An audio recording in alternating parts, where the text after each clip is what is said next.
Rede Amigo Espírita, uma ferramenta de união, interação e divulgação do movimento espírita. Acesse www.redeamigoespírita.com.br e confira nosso acervo disponível. Rede Amigo Espírita, divulgando, instruindo e unificando.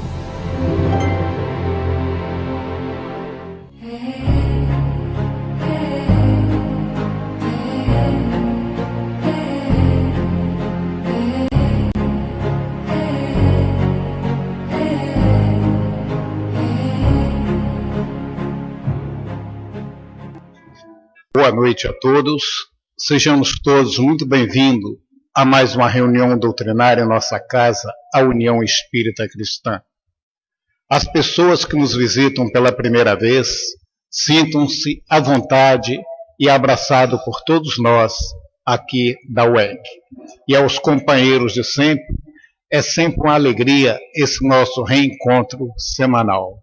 Pedimos aos portadores de telefone celular que estejam retirando o som dos seus aparelhos. Para iniciar a nossa reunião, vamos pedir ao nosso companheiro Ronaldo que nos faça a nossa leitura preparatória. Muito boa noite.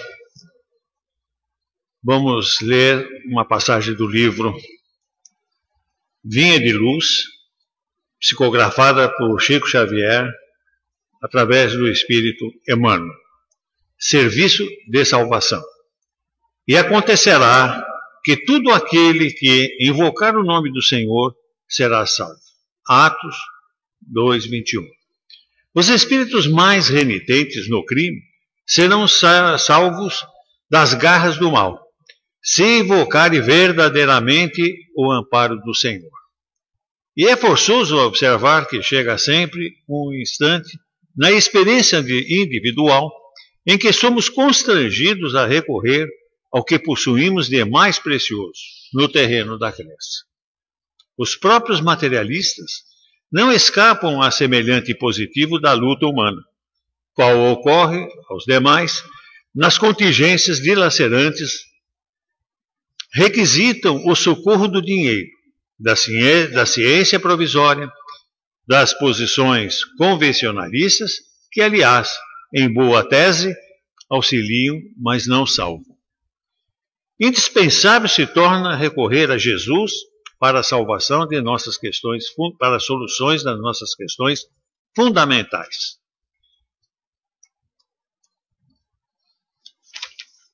Invoquemos a compaixão dele e não nos faltará recurso adequado. Não bastará, contudo, tão somente aprender a rogar. Estudemos também a arte de receber. Às vezes surgem diferenças superficiais entre pedido e suprimento.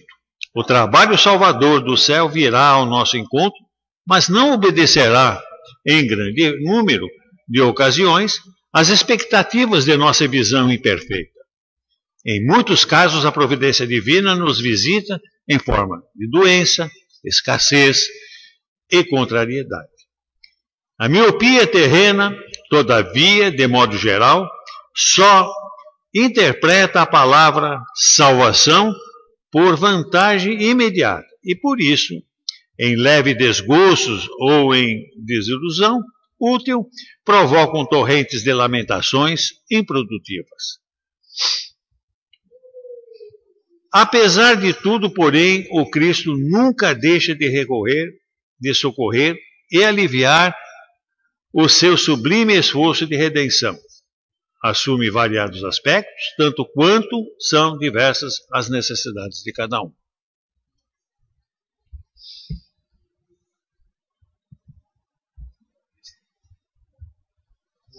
Queridos companheiros, queridos irmãos, coloquemos em nossa tela mental a figura do doce Rabi da Galileia.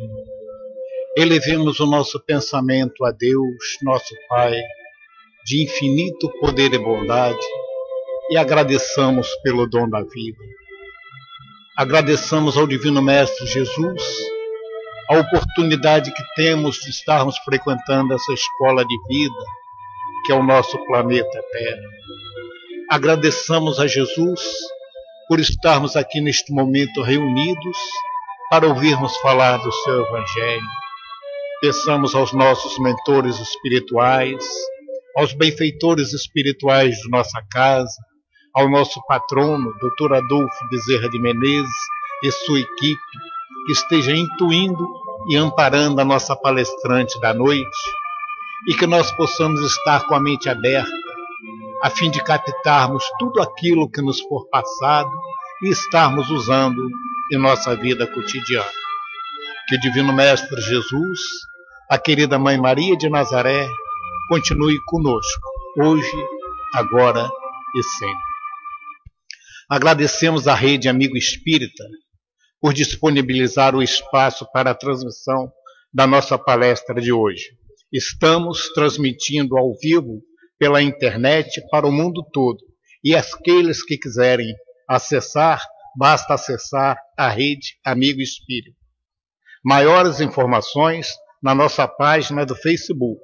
As palestras gravadas também estão disponíveis em nosso canal no YouTube e na Rede Amigo Espírita. Obrigado à Rede Amigo Espírita pelo espaço. A nossa palestrante da noite é a nossa companheira Zilda Mello, tarefeira aqui da nossa casa, e nos traz o tema, o Espiritismo e a mensagem de Jesus. À vontade.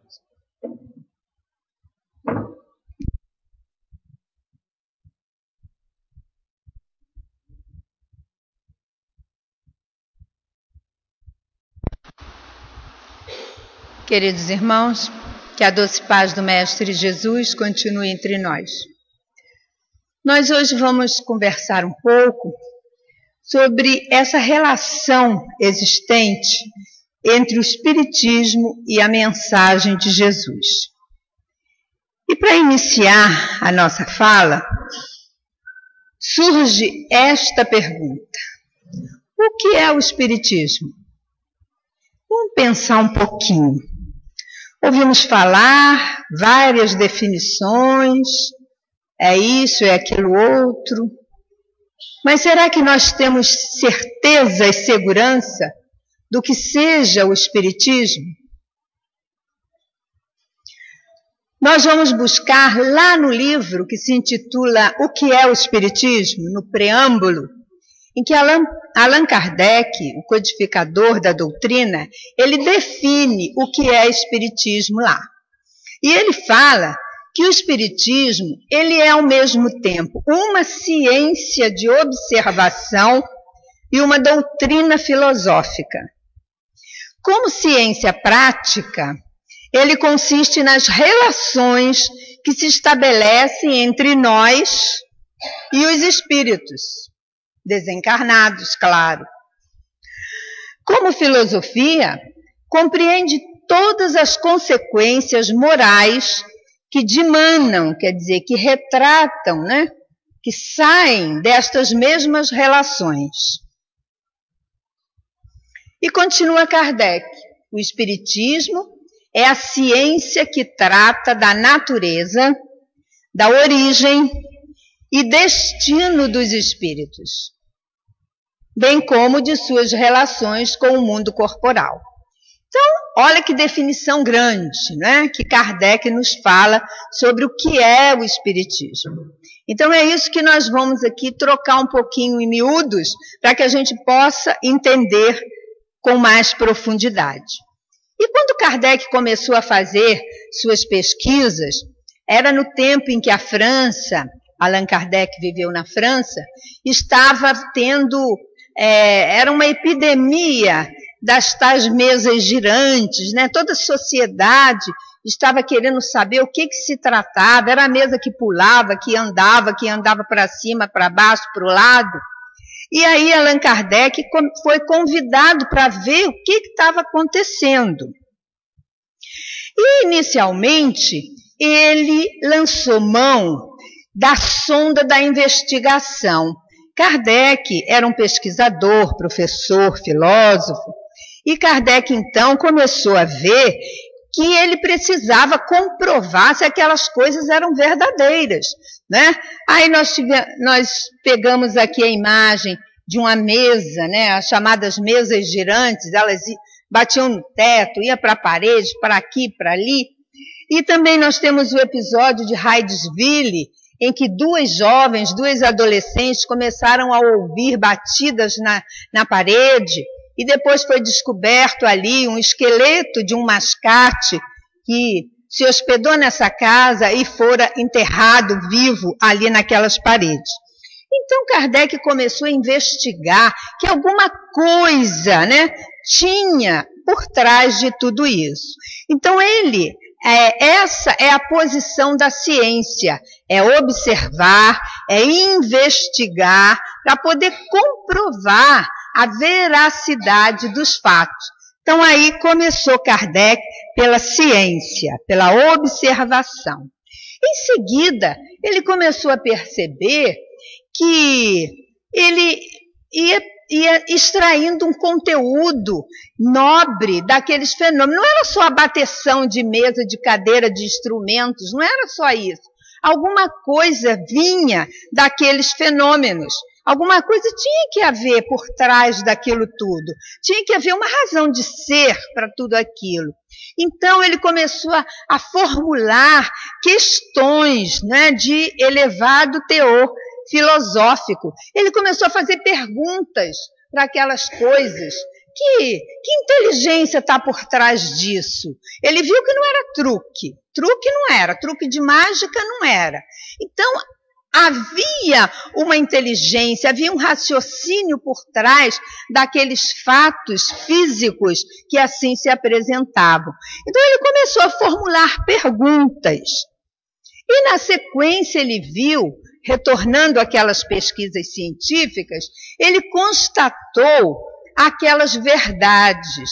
Então, ele constatou que existiam ali verdades, ensinamentos trazidos pelos espíritos que estavam provocando aqueles efeitos físicos para chamar a atenção da sociedade. Só assim a sociedade, por curiosidade, iria dar atenção àquelas coisas, né? Então, os espíritos usaram desse artifício da materialização para que a sociedade pudesse querer ver, aceitar, pesquisar. E assim foi feito. Então, Kardec, ele, na sequência dessas observações, ele verificou que havia muitas verdades por trás daquilo, né?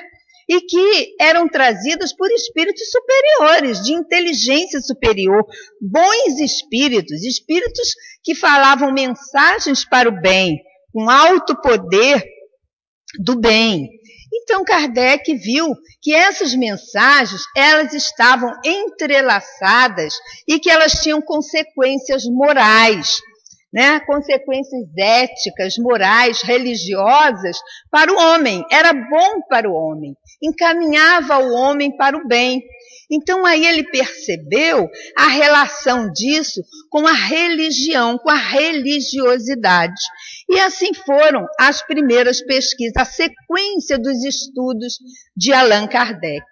Ele concluiu então que a doutrina espírita ou o espiritismo é formado por um corpo de princípios filosóficos e éticos, éticos no sentido de moral, e apoiados na experimentação científica.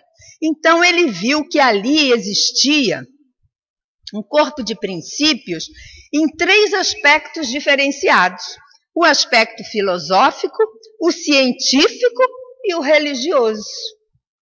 Então, o que Kardec fez? Ele começou a pesquisar como que essa filosofia nascia naquele momento. Quando o homem pergunta, nós perguntamos sempre, não é? Nós só vivemos com interrogações na nossa vida. Então, quando o homem pergunta, quando o homem interroga, quando ele cogita de saber, né? Quando ele deseja saber o como e o porquê das coisas, dos fatos e dos acontecimentos, isso constitui filosofia. Filosofia é isso, É nós querermos saber das coisas, perguntar, interrogar. E assim ele começou a interrogar os espíritos. E o caráter, ele viu que o caráter filosófico do espiritismo está exatamente no estudo que faz o homem de seus problemas. Por que eu tenho problemas hoje e meu vizinho não tem? Olha o porquê aí.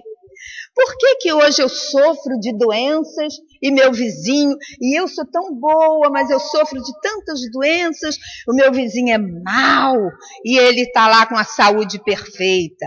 Então, esses problemas do dia a dia do homem, quando o homem quer saber, né, da sua própria origem, da sua própria destinação, isso é filosofia. E é isso que tem na doutrina espírita. São muitas perguntas formuladas. Que somos nós? Olha uma pergunta da filosofia espírita. De onde viemos? O que nós estamos fazendo aqui? Viemos aqui fazer o quê? Né? Para onde nós vamos quando saímos daqui? Através da morte? Vamos para onde? Então, todas essas interrogações, a filosofia espírita responde com notável clareza e sabedoria. Então, essa é a parte filosófica da doutrina. É o porquê, o como, o para quê, o onde, o quando. Então, essa constitui a filosofia, que leva, esse estudo filosófico, leva ao conhecimento do mecanismo da vida, das relações dos homens com aqueles que já se despediram do mundo. Olha que coisa boa nós sabermos através da filosofia espírita que a vida é contínua, que os nossos entes amados não acabaram no túmulo, né? Que continua existindo essa relação entre os dois planos, estabelecendo aí a base desse relacionamento permanente e demonstrando a existência inquestionável de Deus. A inteligência de Deus, né, que é a inteligência suprema e a causa primária de todas as coisas. Então, a filosofia espírita vem nos esclarecer sobre o mecanismo da vida aqui na Terra e na vida após o túmulo. Define as responsabilidades dos espíritos, tanto quanto encarnados como quando desencarnados. Nós somos responsáveis por nossas vidas. Viemos aqui com essa responsabilidade de viver e de viver bem, né? Então, esse estudo filosófico da doutrina vai definindo para nós as nossas próprias responsabilidades. E o Espiritismo, ele é filosofia porque ele define também uma regra moral de vida e de comportamento para os seres inteligentes da criação. E agora vamos ver o aspecto científico. Por que do estudo científico? Científico lembra investigação, ciência, observação, né? Então, o Espiritismo, ele passa da filosofia à ciência quando confirma pela experimentação os conhecimentos filosóficos que prega e dissemina. Por exemplo, a filosofia fala que o homem é imortal, que existe vida, fala da imortalidade da alma, que existe vida após o túmulo. A ciência tem que provar se isso é verdade, não é? Então, como a filosofia trata desse conhecimento ante a razão, indaga os princípios, né? E questiona, busca saber sobre o espírito, como ciência ele os comprova. Será como que nós temos essa comprovação da imortalidade da alma? Vamos ver rapidamente agora. Os fatos ou fenômenos espíritas, eles são substância mesma da ciência. A ciência é isso, são fatos espíritas, fatos espirituais. Essa faz parte da substância da doutrina. Seu objeto é o estudo e o conhecimento desses fenômenos para fixação de leis. Todos nós somos regidos por leis. É a lei de conservação, é a lei do trabalho, é a lei da destruição. Todos nós somos regidos por leis. Então, em seu aspecto científico, o Espiritismo demonstra experimentalmente a existência de sua imortalidade. Por quê que a filosofia fala que a gente não morre, que não existe morte, que nós apenas passamos pelo túmulo, mas continuamos na nossa individualidade? E aí ele comprova isso por meio do intercâmbio mediúnico, que não nos resta dúvida.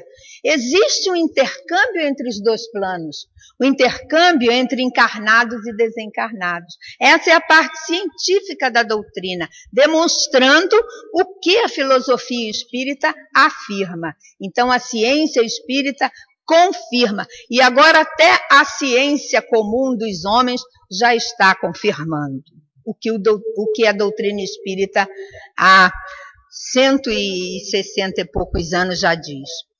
E quanto ao estudo religioso, muitas vezes as pessoas falam, não, doutrina espírita é ciência, filosofia, não é uma religião. Já ouviram falar isso, gente? Já ouviram, não é? Mas, então, olha só, há um discurso de Allan Kardec, que ele escreveu nessa coleção da Revista Espírita, em dezembro de 1868, e ele aí vai tirar toda a nossa dúvida. Que aí falam que não, que o próprio Kardec falou que não é religião, mas é religião, e foi ele quem disse.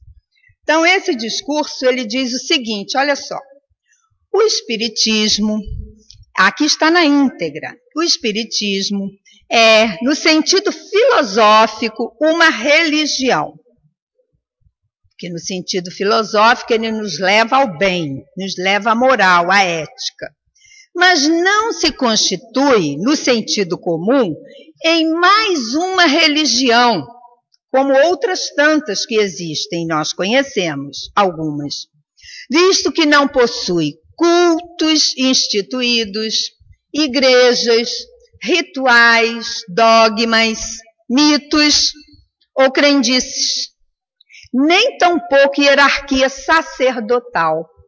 Então, quando as pessoas dizem que a doutrina espírita não é uma religião, é porque elas ainda estão presas a esses dogmas, a esses cultos, a esses altares, a esses rituais, entendeu? Então, Kardec, no seu discurso, ele fala, é religião, mas não é religião comum como outras tantas, né? Consideramos-la religião quando estabelece um laço moral entre os homens. Essa que é a importância da religião. Conduzindo-os em direção ao Criador, mediante a vivência dos ensinamentos morais do Cristo. Então, Kardec faz esse discurso explicando, né, o aspecto religioso da doutrina numa das revistas espíritas.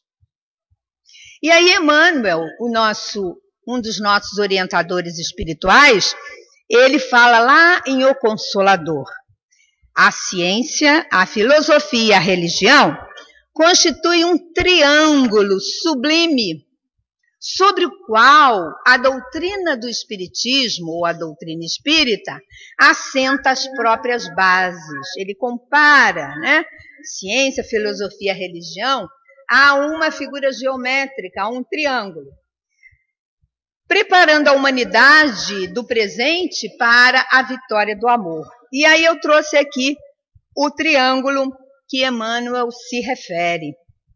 Então ele fala, nós vamos pegar na base do triângulo, a base do triângulo ela está voltada à Terra. E nessa posição do triângulo que está sentado na Terra, onde nós conseguimos o conhecimento para a nossa vida. Então nós conseguimos esse conhecimento na filosofia, quando ela nos esclarece e nos responde todas aquelas indagações que nós fizemos, e nós adquirimos conhecimento com a ciência, quando nós estudamos e quando ela explica aquelas indagações e aquela filosofia. Mas Emmanuel fala que à medida que o homem se esclarece, à medida que ele vai adquirindo moral, à medida que ele vai sublimando, ele vai conseguir chegar nesse ápice do triângulo, nesse ângulo que aponta para o céu. E ele fala que ali está a religião, ali está a moral, ali está o bem, ali está a ética que o Espiritismo proporciona. Então, Emmanuel nos fala que a ciência e a filosofia vinculam à Terra essa figura simbólica, por isso ele coloca elas na base do triângulo.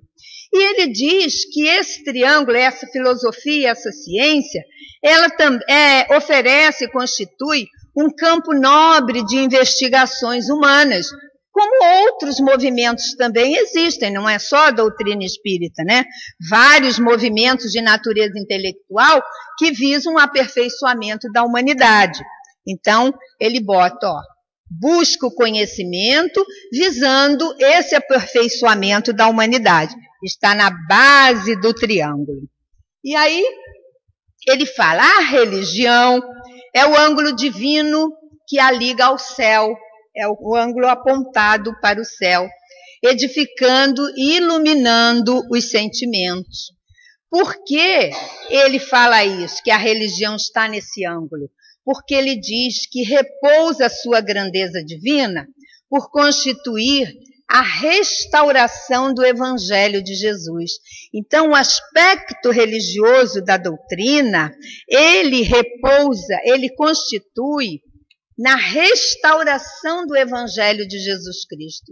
E ele também repousa na renovação definitiva do homem para a grandeza, diz Emmanuel, do seu imenso futuro espiritual. Então, nós temos aí os 3 aspectos da doutrina. Vamos ver que o Espiritismo é a chamada ciência da revelação. Que será mais que o Espiritismo, além da sobrevivência do espírito e da relação dos 2 planos, que será mais que essa ciência nos revela? Então, o que é revelação? É tirar de sob o véu aquilo que estava guarnecido, escondido. É descobrir, revelar é descobrir.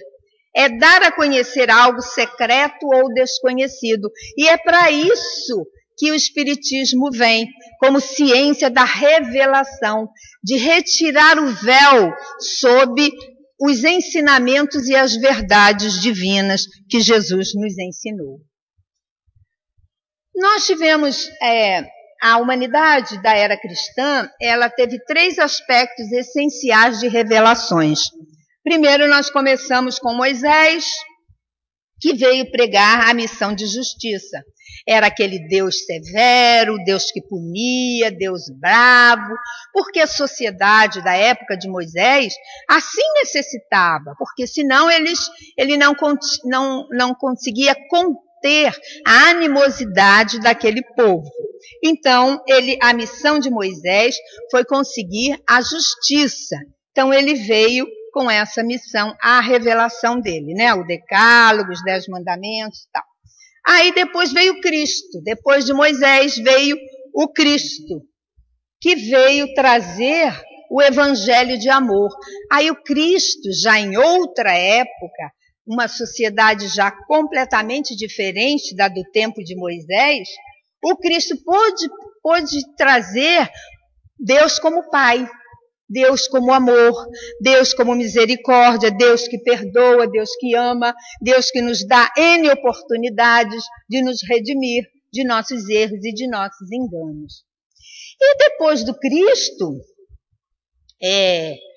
19 séculos depois do Cristo, vem então o Espiritismo, que é considerado o cristianismo redivivo. A tarefa do Cristo a tarefa do Espiritismo é mostrar a verdade ensinada pelo Cristo. Então, essa relação entre o Espiritismo e o mundo espiritual nos mostra a existência e a natureza do mundo espiritual, suas relações com o mundo corpóreo. É uma fonte de uma imensidão de fenômenos até hoje incompreendido, não é?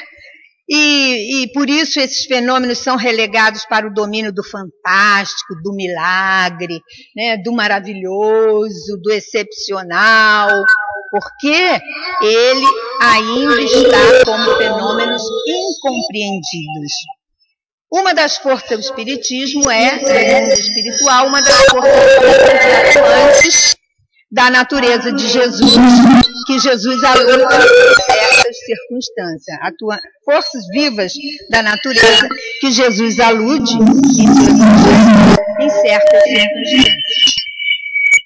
O espiritismo não tem, ele é sem personificação. Aí vocês vão pensar assim, ué, mas eu já ouvi chamarem o espiritismo de kardecismo. Já ouviram? Já não é? Errado. Não é para personalizar o espiritismo. Kardec foi um irmão missionário que veio para ajuntar, para codificar, para dar corpo de doutrina aos ensinamentos dos espíritos. Então só tem dois nomes certos, ou é espiritismo ou é doutrina dos espíritos, porque foi ditada pelos espíritos. Então não é certo chamar a doutrina espírita de kardecista, não é.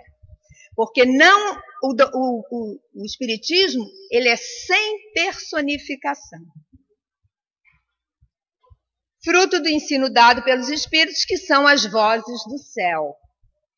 Arthur Conan Doyle, no seu livro História do Espiritismo, ele fala que houve uma invasão organizada de espíritos superiores, trazendo, né, com um tributo de luzes aos homens. Olha que coisa boa, invasão de espíritos superiores, que vieram ditar as mensagens do plano espiritual, o ensinamento contido na doutrina.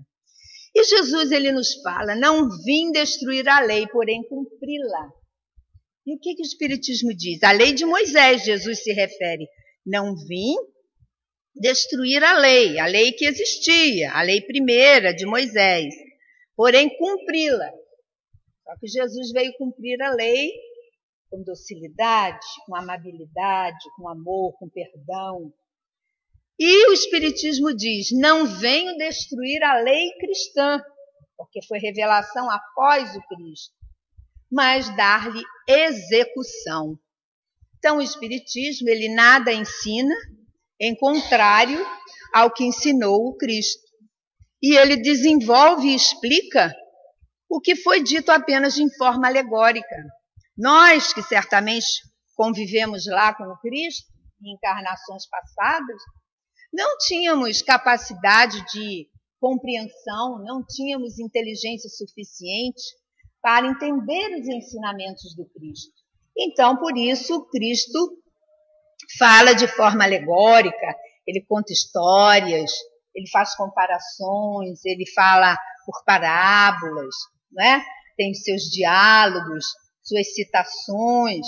Então, o Espiritismo veio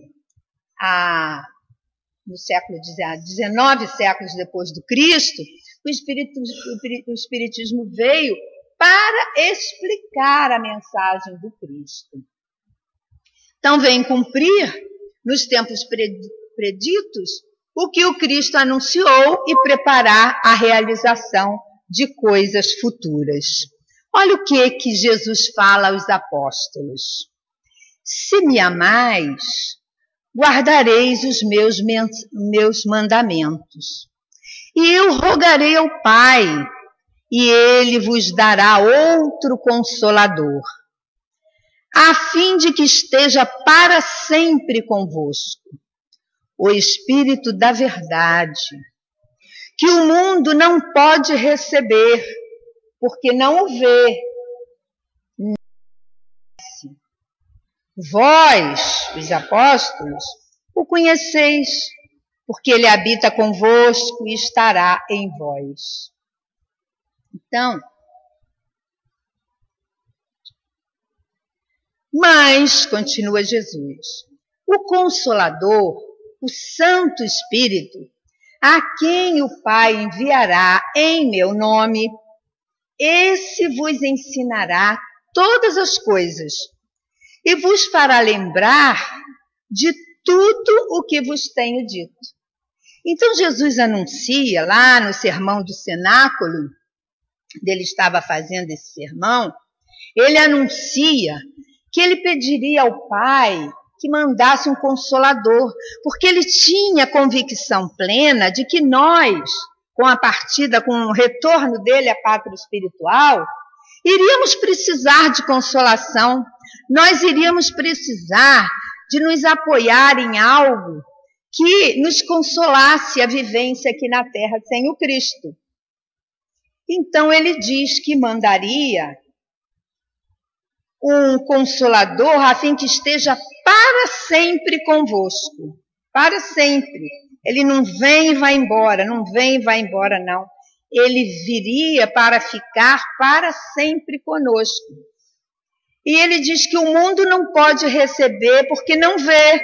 Nós vemos os espíritos, alguns veem, quem tem o dom da vidência, mas nem todos, né? Nem o conhece. Então, o Consolador que Jesus nos manda, e ele diz que vem explicar tudo o que ele disse. Então, para nós, o Consolador é a doutrina espírita. Porque veio dos espíritos, que nós não vemos, que nunca sairão de nós. Quem pode acabar com os espíritos? Estão aqui, ó, junto conosco, cheio aqui, repleto. Nós não vemos, mas eles existem e eles estão aqui. Então é isso que Jesus quis dizer. O ensinamento dos espíritos não vai acabar nunca. Houve queimada de livros à vontade, o ensinamento permaneceu, porque ninguém queima os espíritos. Então Jesus, ele falava desse jeito pela falta de conhecimento dos homens, que tinham dificuldades para compreendê-lo. Quando ele fala completar o seu ensino, ele está falando em explicar, em desenvolver, e não ajuntar-lhe verdades novas. Porque o Espiritismo, ele não ajunta, não inventa verdades novas. Ele parte tão somente dos ensinamentos de Jesus para dar uma explicação, uma orientação maior. Tudo se encontra em estado de germe, quer dizer, o ensinamento de Jesus está ali inteiro, faltando-lhe a chave para se apreender o sentido das palavras. Então, muitos pontos do Evangelho, dos Evangelhos, da Bíblia e de vários autores sacros ainda ficam muito difíceis de se entender. Parecem ininteligíveis, disparatados, por falta de compreensão adequada. Que é isso que Jesus quis dizer? Que coisa difícil para a gente entender. Né? E o Espiritismo, ele vem explicar, ele vem trocar em miúdos. Ele vem orientar. Os espíritos vieram através da doutrina, das obras básicas e de tantas outras obras subsidiárias que existem, porque os espíritos não param de escrever nunca. Ele é a chave com o auxílio do qual tudo se explica de modo mais fácil. Porque os espíritos, eles sempre ensinaram, sempre. Não começou a ensinar com o advento da doutrina espírita, não. Em 18 de abril de 1857, com o livro dos espíritos. Não, eles ensinam a vida inteira. Eles sempre ensinaram desde que o mundo é mundo. Mas nós é que temos muita dificuldade do aprendizado, da compreensão. Então ele diz, mandarei, pedirei ao Pai que lhes mandem o Consolador, para explicar tudo do que eu disse, lembrar do que eu disse e explicar o que eu disse. Então, Emmanuel, o nosso orientador espiritual, ele diz que Jesus é a porta e Kardec é a chave. Kardec no sentido da codificação da doutrina espírita, né? E o século XIX, Allan Kardec doou à humanidade os ensinamentos dos espíritos em forma de doutrina. O que é doutrina? É esse conjunto de princípios que serve de base para um sistema, seja ele religioso, científico, político, filosófico. É o conjunto, né, de princípios, de conhecimentos que serve de base. Então, essa foi a missão de Kardec. é juntar a informação que os espíritos davam e arrumar sob a forma de doutrina, né? Então, por isso, trazer um sistema para nós, né? No nosso caso, científico, filosófico, religioso. Então, está aí a primeira obra dessa codificação, que é o Livro dos Espíritos, que é um tratado de filosofia espiritualista. Primeiro, Kardec elaborou o Livro dos Espíritos, falando da filosofia. Aí nós vamos ver que ele foi publicado em 18 de abril de 1857, século XIX, 19 séculos após o advento do Cristo, pelo calendário romano. A primeira edição com 501 perguntas e respostas, e a partir da segunda edição, em 1860, com 1.019 perguntas e respectivas respostas, que está assim até hoje. Agora, olhe bem o que nós vamos aprender agora. E quem estiver dormindo, acorda, tá? Porque agora nós vamos estudar os princípios básicos da doutrina. No que a doutrina se baseia? Quais são os pilares dessa doutrina? E depois nós vamos fazer um exercício. Tomara que dê tempo. Tá? Vamos fazer? Ó, gente, não é só eu que falo, não. Vocês também vão falar daqui a pouco. Então, vamos lá. Primeiro princípio básico. Deus, né? Tudo isso está lá no Livro dos Espíritos. É a parte filosófica, é o conhecimento. Então, tá lá. Deus é a inteligência suprema, causa primária de todas as coisas. Primeira pergunta do Livro dos Espíritos. Que é Deus? Não é quem é Deus, não é que é Deus? E os Espíritos respondem: inteligência suprema, causa primária de todas as coisas. Ele é eterno, imutável, imaterial, único, onipotente, soberanamente justo e bom. Segundo princípio básico, esse é o primeiro pilar da doutrina espírita, Deus. Segundo, Jesus. Kardec pergunta: qual é o modelo que nós temos na Terra para seguir? E aí os espíritos respondem: Jesus. Só essa palavra. Guia e modelo mais perfeito para o homem. 3, espírito. Estão prestando atenção? Então, espírito. Ser inteligente da criação. Criação de Deus, né? Criado simples e ignorante. Uma trajetória enorme para chegar até a perfeição. 4, perispírito. Interessante esse perispírito. O que será isso? Substância semimaterial que serve de primeiro envoltório ao espírito e liga a alma ao corpo. Olha só, o espírito sempre tem um corpo. Sempre. O espírito não é uma luzinha que pisca. Ele sempre tem um corpo. Se ele está encarnado, esse perispírito aqui, como ele é semimaterial, ele serve de intermediário entre esse corpo físico, grosseiro, e o meu espírito. Então, ele é intermediário. Se o meu corpo físico vai à morte, vai a óbito, o espírito segue para o plano espiritual com o perispírito. Aí ele vai ser lá, ó, serve de primeiro envoltório ao espírito e liga a alma ao corpo. Então, ele segue sempre com o espírito. Então, o perispírito é o corpo espiritual do espírito. Entendido? Guardem isso, hein? Bom, tem a forma que o espírito queira. Claro, né? Quando o espírito tem condições de moldar sua própria forma. 5, princípio básico, pilar. Evolução. São os próprios espíritos que se melhoram, nós mesmos. Tanto faz encarnado como desencarnado, continua. Melhorando-se, passam de uma ordem inferior para outra mais elevada. Somos promovidos à medida que melhoramos, que evoluímos, que deixamos de ser menos imperfeitos, né? Deixamos de ser menos ruins. Então, nós vamos evoluindo. 6. Livre-arbítrio. O homem tem a liberdade de pensar e de agir. Sim, nós somos livres para pensar e de agir de acordo com a nossa vontade. Livre-arbítrio quer dizer arbitrar, ter vontade própria. Mas isso gera o quê? Alguém falou aí, responsabilidade, não é?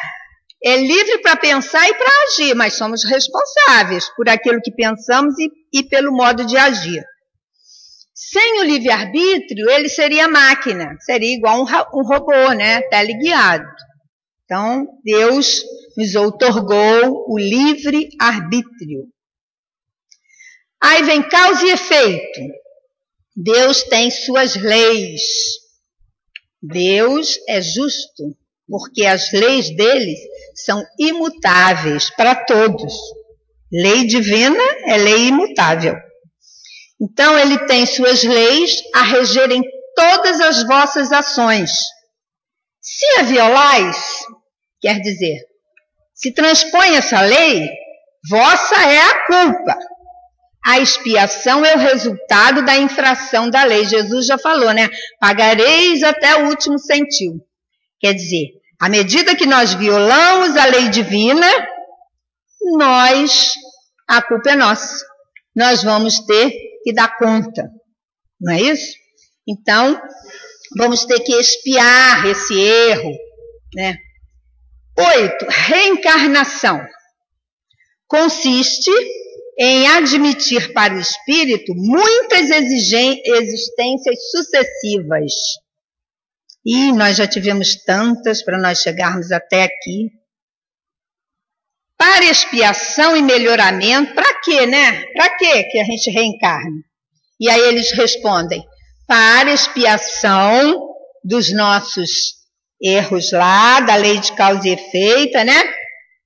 Para expiação e melhoramento progressivo da humanidade. Sem isso, onde a justiça divina? Então, cada um de nós é responsável por nossos atos, pela nossa evolução, mas Deus, como é Pai, é misericordioso e é justo, e nos quer sempre bem, Ele nos dá a oportunidade do retorno. Quantas vezes nós precisarmos para que nós possamos melhorar, ter progresso espiritual. Pluralidade dos mundos habitados. Gente, são 15, hein? Não cansem não, nem cochilam. Que são 15 princípios básicos. Pluralidade dos mundos habitados. São habitados todos os globos que se movem no espaço. Aquela Via Láctea bonita que a gente vê, os espíritos dizem que são todos habitados, que se movem no espaço. E o homem terreno está longe de ser, como supõe, olha o nosso orgulho, o primeiro em inteligência, em bondade e em perfeição. Nós estamos longe disso. 10. Imortalidade da alma. É outro pilar em que se assenta a doutrina espírita. A existência dos espíritos não tem fim. É tudo que podemos por hora dizer. Gente, isso não é uma consolação para nós? Saber que a nossa existência não tem fim, que os nossos entes queridos, que já partiram antes de nós, são imortais e que nós também somos imortais. Não é uma consolação saber que se hoje nós erramos, não temos que nos condenar para o resto da vida, porque Deus nos dará a oportunidade de reencarnar para que a gente possa ir melhorando passo a passo. Isso não é uma consolação para cada um de nós? Vão reparando o Consolador prometido. Vida futura. Vida futura, Jesus nos fala sobre a vida futura, que ele fala que é o sentimento de uma existência melhor, reside no foro íntimo de todos os homens. Nós sempre queremos uma vida melhor no futuro. A gente tem muita ilusão, principalmente quem não é espírita, né? E quem é espírita, acho que ainda não curte mais essa ilusão, não, de dizer que a gente morre para descansar. Ah, foi tão bom, ele estava precisando descansar. Quem não é espírita acha, mas nós que sabemos, né, da nossa responsabilidade, sabemos que não é assim, né? Mas nós sempre temos, no instante da morte, nós sempre temos, no nosso foro íntimo, essa esperança de que é melhor para nós. Nós sempre temos essa esperança, não é? Pelo menos vai começar tudo de novo, né? Uma nova oportunidade. A vida futura implica a conservação da nossa individualidade após a morte. Isso que é muito importante. Levamos nossa individualidade, nossos sentimentos, nossas emoções, nossas obras. Continuamos sendo fulano, fulano e fulano. Cada um individual. Plano espiritual. Outro pilar que a doutrina espírita se assenta. No instante da morte, a alma volta a ser espírito. Kardec fez uma diferença aqui só para a gente poder entender. Ele chamou de alma quando a gente está encarnado. Então, todos nós aqui somos almas. Mas alma é a mesma coisa que espírito. É só para a gente não fazer confusão. E quando a gente desencarna, aí ele chama de espírito mesmo. Mas todos nós somos espíritos. Mas, por uma questão de melhor entendimento, quando o espírito está encarnado, Kardec denominou de alma para a gente poder entender melhor. Então ele fala que o plano espiritual, no instante da morte, a alma volta a ser espírito, porque já nos desvestimos deste corpo físico, né? Isto é, volve ao mundo dos espíritos, de onde se apartara momentaneamente. Nós viemos de lá para cá. Os espíritos estão por toda parte. Eu já falei que aqui está tudo cheio, né? Estão por toda parte. Porque eles estão no plano espiritual. O plano espiritual é tudo isso aqui. Pensa que plano espiritual lá no céu, não. É esse aqui. Nós estamos todos aqui. Num plano espiritual, os espíritos estão aqui conosco, junto de nós. Mediunidade. Faculdade inerente ao homem que tem a possibilidade de servir de meio, de intermediário, de ponte entre o mundo espiritual e o mundo físico, né? Todo aquele que sente num grau qualquer a influência dos espíritos é por esse fato médium. Quem nunca sentiu um arrepiozinho e fala assim, a morte passou por aqui? Nunca? Então esse é do meu tempo. Porque no meu tempo de criança era assim, a gente dava um arrepio assim, nossa, tinha que bater 3 vezes na madeira. A morte passou por aqui. Então, todos nós sentimos, nem que seja à noite, quando nós nos desprendemos do nosso corpo físico, nós estamos em contato com os espíritos. Então, Kardec diz que por isso, né, por essa influência dos espíritos, ele diz que por esse fato, todos nós somos médiuns. 14 pilar em que a doutrina está apoiada. Influência dos espíritos na nossa vida. Influem muito mais do que imaginais, os espíritos falaram. A tal ponto que de ordinário são eles que vos dirigem. Olha como os espíritos nos influenciam a vida de hoje, daqui. Tendes muitos deles de contínuo a vosso lado, observando-vos e sobre vós atuando, sem o perceberes. Estão sempre presentes junto a nós. Se a nossa vivência é boa, é moralizada, quem serão nossos companheiros espirituais? Aqueles que também comungam desses sentimentos. Então cabe a nós.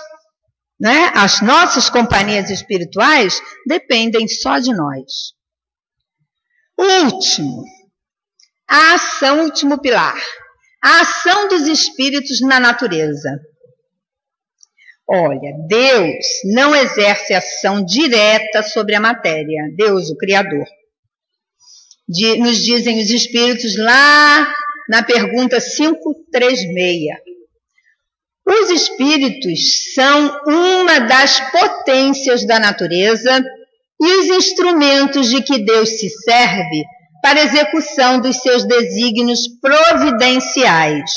Através dos espíritos, a vontade de Deus é colocada em ação. Não é? Eles são as potências da natureza e os instrumentos que Deus se serve para a execução dos seus desígnios. Nem todos, porém, vão a toda parte, nem todos os espíritos. Por isso que há regiões interditas aos menos adiantados. Então, esses espíritos que são potências de Deus, todos são, mas nem todos conseguem ir a toda parte exatamente por causa da sua evolução espiritual. Agora nós vamos ver o Evangelho e esses princípios básicos. Nós vimos 15, né? Vocês estão bem lembrados de todos, né? Agora vamos ver a relação que existe no Evangelho com esses princípios básicos. Jesus mesmo falou que o Espírito é que vivifica e a carne para nada aproveita. E ele disse, as palavras que eu vos digo são Espírito e são vida. Então nós temos que tirar essa vida e esse Espírito das palavras de Jesus, contidas no seu Evangelho. Então eu vou passar bem rapidinho, porque quando nós vamos estudar o Evangelho, fazer uma interpretação de um fato narrado, de uma parábola, de uma citação de Jesus, nós precisamos extrair o espírito da letra, né? Não vai ficar só bitolado na letra. Situar-nos na mensagem para exemplificá-la. E nós vamos ver que os fatos, os ensinamentos, têm características históricas daquele tempo, são temporais. Jesus falou naquele tempo. Então nós temos que trazer esse tempo para cá, para nós, e extrair aquele ensinamento de Jesus daquela palavra. Então, às vezes, a gente vê no Evangelho certas palavras, certos atos, certos comportamentos usuais naquele momento em que Jesus falara. Nós vamos ver conceitos no Evangelho de Jesus de ordem geral e de ordem particularizada, quando ele fala geral e quando ele fala para cada um.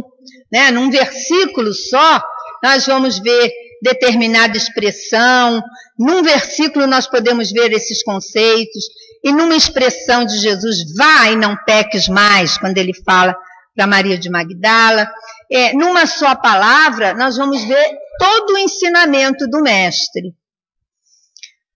Precisamos ver o sentido das expressões e das palavras, sentido literal, as consequências morais desse ensino. Então, o estudo do Evangelho de Jesus, ele é muito profundo, porque não adianta nós lermos só aqueles versículos, né? Capítulo tal, versículo tal, e não entender nada. Então, há necessidade desse estudo mais aprofundado. Aí nós vamos ver lugar, cargos, funções, ambientes, circunstâncias que isso aconteceu, os gestos, as atitudes, as pessoas. Muito importantes são os tempos do verbo. Olha aqui, quando Jesus fala, em que tempo foi? É para o futuro? É para o passado? É para hoje? É para o presente? Isso é muito importante. Essa mensagem intrínseca, né, que o estudante do Evangelho precisa perceber. Bom, agora eu trouxe para vocês aqui, vou correr, tá? Uma fala de Jesus, que não sei se vocês conhecem, que se chama a estratégia de Satanás. Está lá no Evangelho de Mateus e de Lucas. Nós vamos ler isso aqui e depois nós vamos encontrar nessa citação evangélica aqueles 15 pilares da doutrina espírita. Vocês acreditam? Hoje nós vamos encontrar os 15 aqui dentro, para mostrar a vocês que a doutrina espírita, ela ela está dentro do Evangelho de Jesus e nada mais. Vamos lá. Quando o espírito imundo sai do homem, isso é Jesus falando. Quando o espírito imundo sai do homem, anda por lugares áridos, procurando repouso, porém não encontra. Por isso diz: voltarei para minha casa de onde saí. E tendo voltado, a encontra vazia, varrida e ornamentada. Então vai e leva consigo outros 7 espíritos, piores do que ele, e entrando habitam ali. E o último estado daquele homem torna-se pior do que o primeiro. Assim também acontecerá a esta geração perversa. E aí, estão dispostos? Agora eu trouxe aqui, ó, para a gente tirar uma cola, tá? Que eu sei que vocês nem lembravam mais dos 15.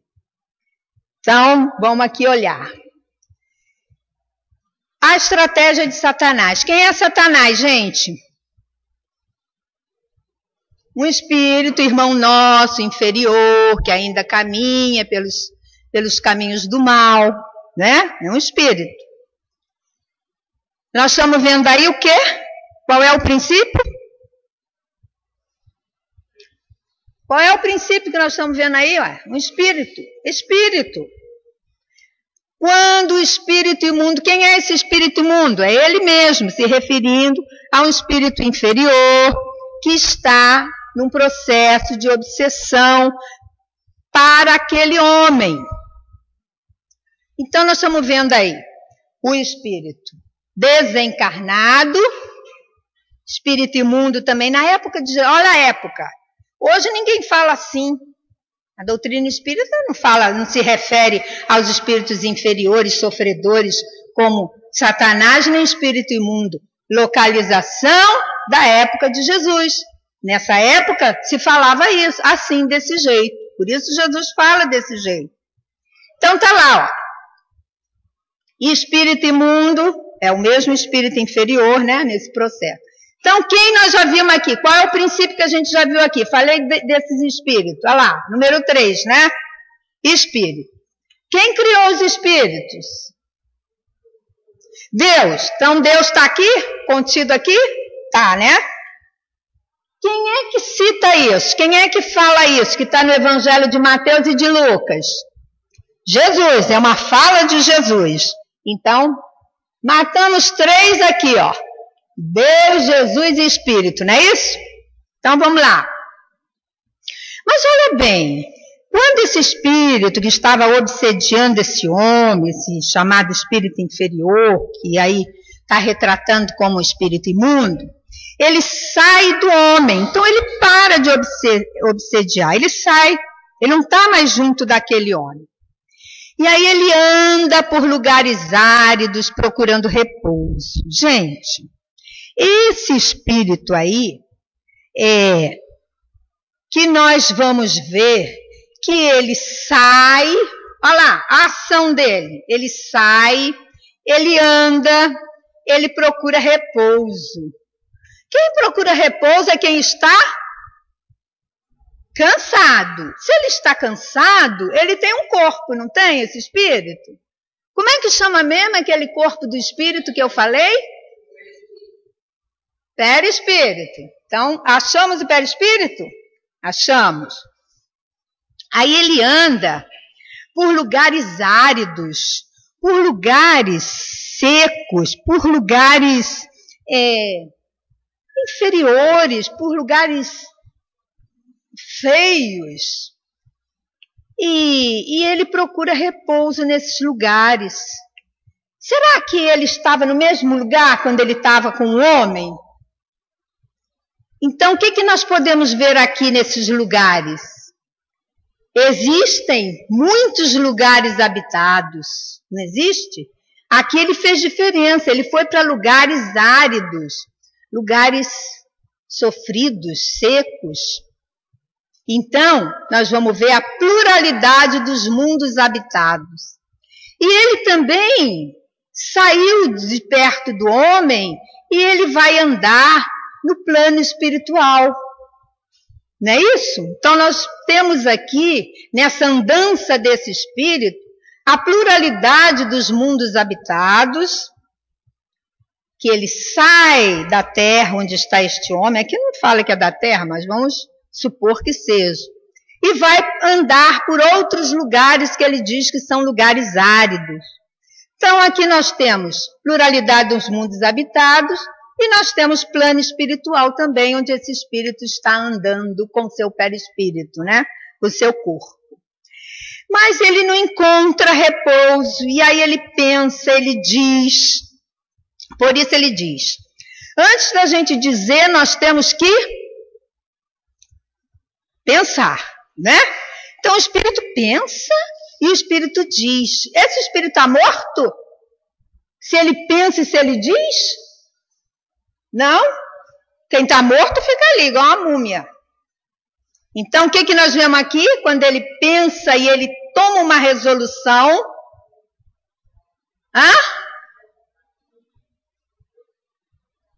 Imortalidade da alma. Essa alma não morreu. Esse espírito está mais vivo que nunca. Ele está pensando, está dizendo, está tomando uma resolução. Qual foi a resolução dele? Voltarei para a minha casa de onde saí. Olha, onde é que esse homem estava? Onde é que esse espírito estava? Com aquele homem, né? Com o espírito encarnado. Qual será essa casa que ele está se referindo? Será o lar dele? A casa mental, que ele vai continuar no processo de obsessão. Por que ele vai continuar nesse processo? Ele volta e vê que encontra essa casa mental do homem vazia de boas obras, varrida de aprendizado de conhecimentos e ornamentada de inutilidades. Por isso ele volta. Olha só, houve aqui um intercâmbio entre o homem encarnado e esse espírito que retorna? Houve. Como é que chama aquele intercâmbio entre o espírito encarnado e o desencarnado? Mediunidade. Pelos canais mediúnicos, esse espírito volta à casa mental deste homem encarnado, porque ele vê que a casa mental não mudou. Ó, ele deu uma colher de chá, ele saiu. Mas quando ele voltou, o homem não tinha evoluído nada. Ele continuou assim, com a casa mental vazia, varrida de coisas boas e ornamentada com inutilidades. O que nós podemos ver aqui? Este homem evoluiu? Este homem se reformou intimamente? Esse homem encarnado aqui? Não. Então nós vamos ver aqui que a lei de evolução aqui ficou estanque. Ele não aproveitou a oportunidade que o espírito obsessivo deu. O espírito saiu, foi andar por lugares áridos, procurar descanso. Já estava cansado de obsediar esse homem. Mas esse homem, ele não se reformulou intimamente. Ele continuou com a casa mental, com as portas escancaradas para os espíritos obsessivos se ligarem a eles. Não é? Então, a evolução está aqui estanque, parada. E isso nós temos que estar de olho. Então, por causa disso...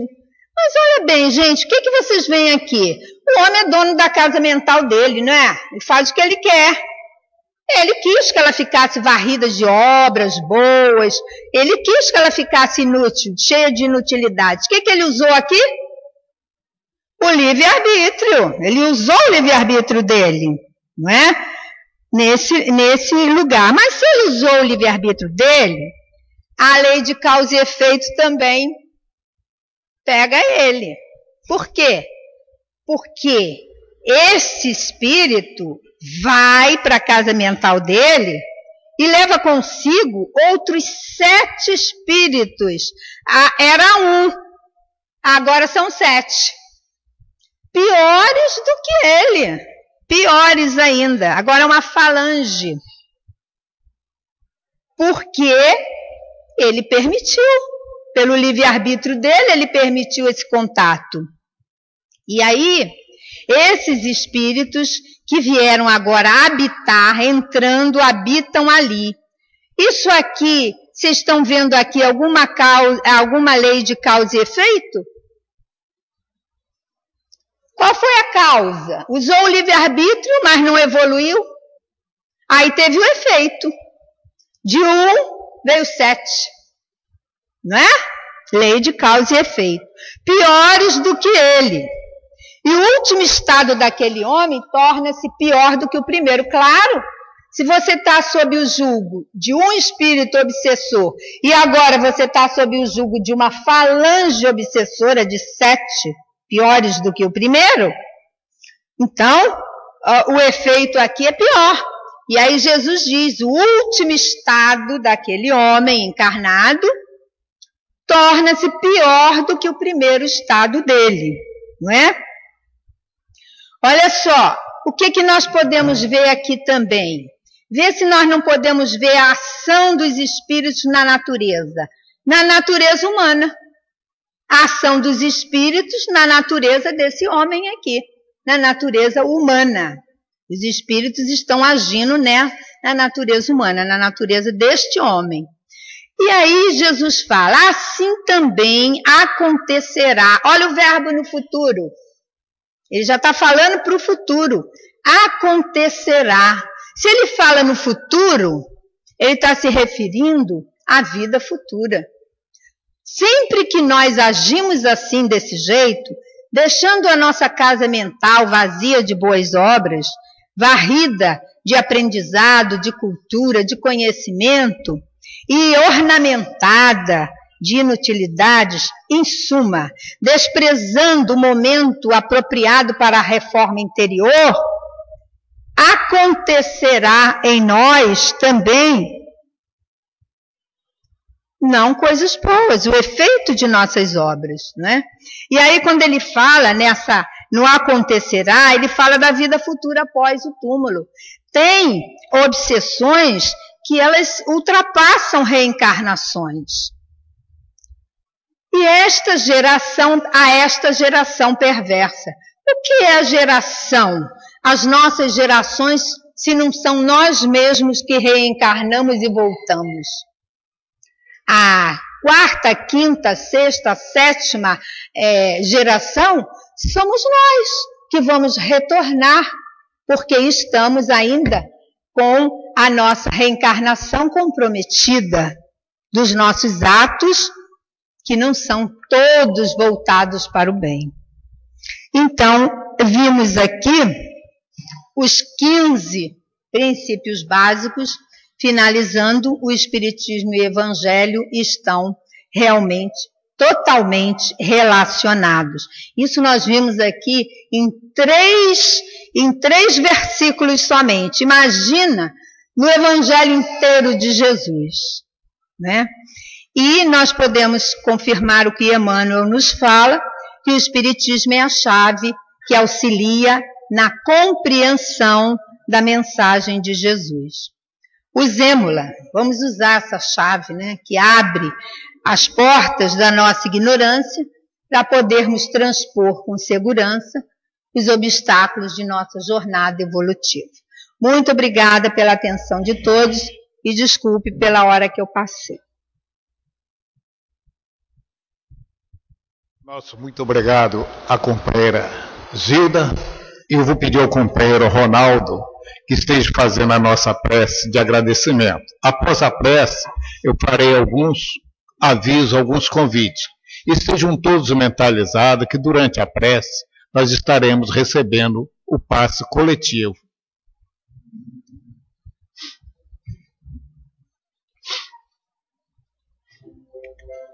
Ao terminar, então, os nossos trabalhos dessa noite, temos o dever de dizer ao Pai que uma porta provavelmente abriu-se, uma luz saiu, e daí a tua emanação começou a produzir efeitos profundos na transformação do nosso pensamento. Agradecemos a esses momentos e transmitirmos a todos aqueles que pela vida passam em situações de alegrias e de tristezas, mas que em tudo a sua bênção sempre reanimou, ajudou a nós completarmos a nossa jornada diária. Que assim seja. E assim seja. Temos dois avisos. Hoje começou o bazar.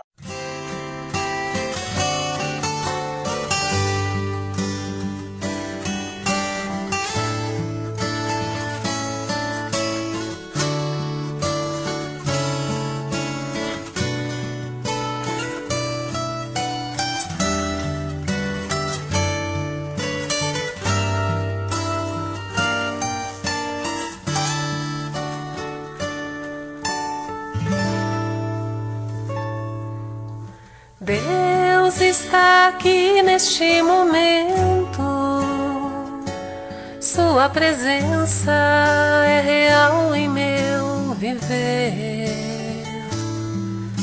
Entregue sua vida, seus problemas, fale com Deus, Ele vai ajudar você. Deus te trouxe aqui para aliviar o seu sofrimento.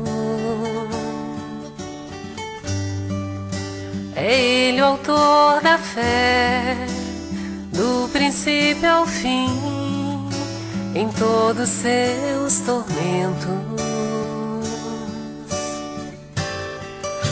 E ainda se vier noites traiçoeiras, se a cruz pesada for, Cristo estará contigo. E o mundo pode até fazer você chorar, mas Deus te quer sorrindo. E ainda se vier noites traiçoeiras, se a cruz pesada for, Cristo estará contigo. E o mundo pode até fazer você chorar, mas Deus te quer sorrindo.